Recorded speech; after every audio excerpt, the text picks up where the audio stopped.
Welcome back to NewsX World. I'm Joshua Barnes and you're watching Focal Length, where we get you a briefing on topics from across the world. Human Rights Watch's report has accused Israel of genocide by halting water flow to Gaza. So, what is the outlook of Israel as it continues daily strikes in Gaza amid ceasefire talks? Is the end of the Gaza war in sight? Could Donald Trump be better equipped to negotiate a truce between Israel and Hamas than Joe Biden? Is a hostage exchange with Hamas possible? What are Israel's actions in the Golan Heights amid global criticism? How do Israeli forces plan to respond to Houthi attacks? Let's find out. Joining us is Miri. She is a retired IDF colonel and military expert and geopolitical strategist specialising in Middle Eastern affairs. Following her military service, Colonel Eisin became the first woman to serve as the foreign media advisor to Israeli Prime Minister Ehud Olmert. Currently, Colonel Eisin is the director of the International Institute for Counter-Terrorism at Reichman University in Herzliya, Israel. Thank you, Miri Eisin, for joining us. My first question to you is, what do you have to say about the latest report by the Human Rights Watch about water flow being deliberately stopped from entering into Gaza, accusing Israel of committing genocide?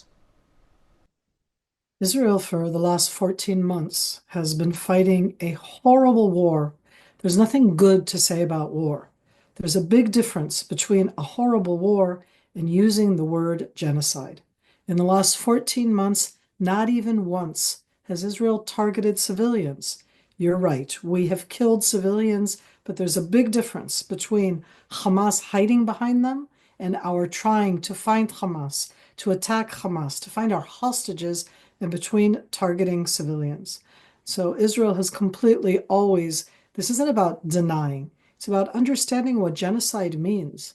We all want a peaceful resolution. Let's attack Hamas, let's get them out of the equation.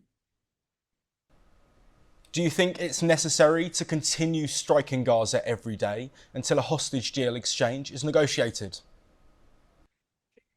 The Gaza Strip is made up out of over 2 million people. By the way, I know that that's not necessarily a big number in India. It is an enormous number in this area. Hamas is both built into the Gaza Strip, into the Palestinian public. They're of it. They built their capabilities into the civilian population. Hamas they are a genocidal, horrific terror organization. They have taken, at the beginning, hundreds of Israelis. There's a 9-month baby who's already over 2 years old that we don't know whatever happened to him, that was taken on October 7th. This isn't about striking the Gaza Strip. It's about attacking Hamas that put itself in the Gaza Strip. It's about trying to find hostages. And my heart goes out to every single civilian that is hurt. Israel gives early warning. We tell people to move. As I said before, war is never nice. It's never pretty. It's never easy. We never target the civilians. If Hamas right now give back the 100 hostages that they took so brutally, this would be over, and I wish it would be. Do you think the end of the Gaza war is in sight amid negotiation talks being held with the help of Qatar and the US? For the last 14 months, I've wanted this war to be over from before it started. Not just the horrific barbaric attack, a new modus operandi that a terror organization, terror army did. Hamas can have it over right now if they bring back the 100. So in this case, why are we talking about negotiating with a terror organization? Yes, at the end, we're going to have to pay a price, but this isn't because we should have. It's because Hamas, as a terror organization, is using terror tactics. We have no choice. How can we get back the 9-month baby that's now over a year old? How can we get back the dozens of young people, of older people, of an 86-year-old man? We have no choice. I think it's a bit closer now. But as I say, this isn't a happy moment. I wish we would stop looking at Hamas as being a negotiation partner and call it what it is, a horrific terror army that did something heinous, and at the end, we will have to pay a price because of that. Do you think Donald Trump is better equipped to negotiate a truce between Israel and Hamas? I don't think that US presidents, neither US President Biden nor the US President Trump, are good negotiators when it comes to Hamas. The United States of America, different from Israel, does not negotiate with terrorists. And we do. I say it sadly, it's our Achilles heel. We cannot afford as a society for a terror organization to take anybody within our society, and they took hundreds on October 7th, and just not negotiate. When you don't negotiate, they execute them, and we can't handle that. Hamas have already executed that. I don't think that Trump will be better. I don't think that Biden was worse. I think at the end that we need a facilitator, but the facilitator is not the United States as a negotiator. The facilitator are more the Sunni countries in our arena who actually have full dialogue with the leadership of Hamas. And those are impacted by the US president. And both Biden and Trump don't want to be involved, but they are involved. And hopefully it'll just come to an end, not because of Trump, but because it's already been 14, almost 15 months, and it needs to end. Can a hostage exchange be struck with Hamas? I don't believe Hamas. I don't believe a terror army.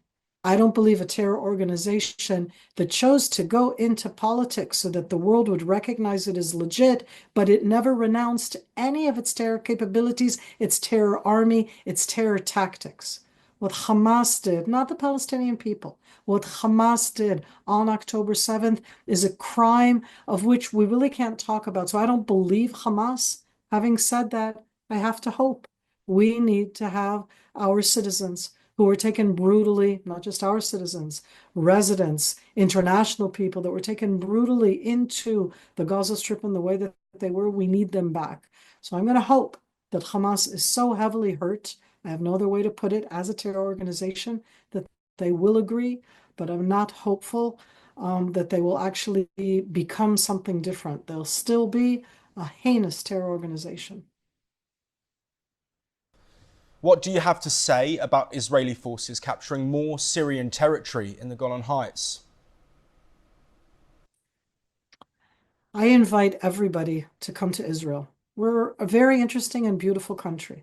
And I invite them to go up to the Golan Heights, and I invite them to go up to the portion of Jabal al-Sheikh, Mount Hermon, that Israel held from 1967 for the last 57 years. And from there, we went several kilometers into the Syrian portion. Topography does matter. If rebels, that sounds like the good guys, if Islamist extremists had caught that point in Syria, that would be bad news, not just for Israel, but for the world. Inside Syria right now, there are a lot of different groups, and I hope for the Syrians that they have a better future. The Israeli actions in capturing a topographical point that from there you could literally see almost to Tel Aviv on a clear day, that in the different areas that we're going into to prevent any kind of attack against Israel, not because we're paranoid, but because we lived through October 7th of 2023 and we did not expect that attack and we were wrong. So I see Israel's actions as being actions that can help Syria, not in a patronizing way, but that the weaponry, that the threat against Israel will not be used by the rebels. We destroyed, over the last 2 weeks, the bulk of the weapons that Bashar al-Assad, Hezbollah, and Iran had accumulated in Syria. Thus, they don't fall into the hands of any of the rebel groups. That's better for the rebels. It's better for the world. Maybe this way chemical weapons won't show up, not in Mumbai and not in Paris and not in Berlin. We didn't kill anybody doing so. It's topography, and denying rebels the weapons is a good thing for their own establishment. It's not about anything else. Do you think the ouster of Assad from Syria will revive ISIS's presence in the Middle East? ISIS never disappeared. We all know that. It's under the surface. But ISIS represented the youth's desire, not all of them, those that went to it, to belong to something important and big. And what I hope inside Syria, and I hope this for them, for the leadership that's stepping in, that they offer the youth, both in Syria and in other places, a much better vision of Islam and of nationalism inside Syria than the Islamic State's vision. So it's there.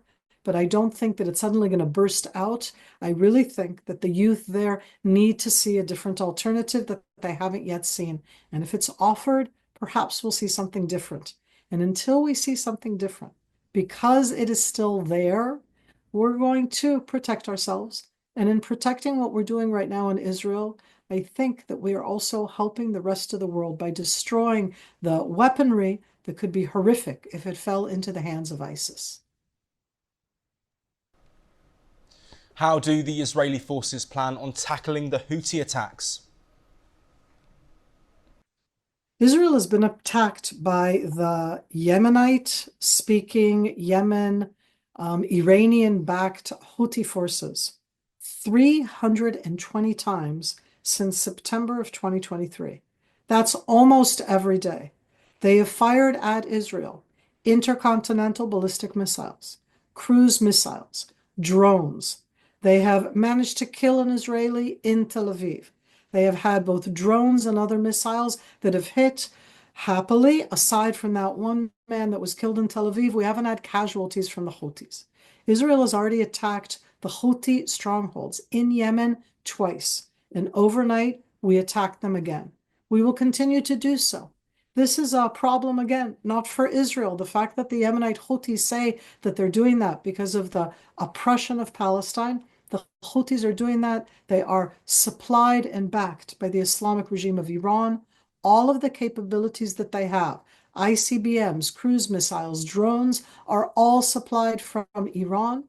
And I wish for the Yemenites a different future. In the meantime, Israel will continue both to defend itself with our aerial defense, stopping these missiles from entering into Israeli territory, as happened just this morning, and attacking the Houthi positions in Yemen. The Houthis are in specific areas. They have not just impacted Israel, they have impacted all of Asia, all of Europe, because they are sitting on one of the world's main shipping routes. So it's not just about Israel attacking the Houthis, it's about the Houthis disrupting world shipping. And everybody should be attuned and against what the Houthis are doing. Thank you, Miri, for speaking to us on Focal Length. With that, it's a wrap on this episode. For more international news updates, stay tuned on NewsX World.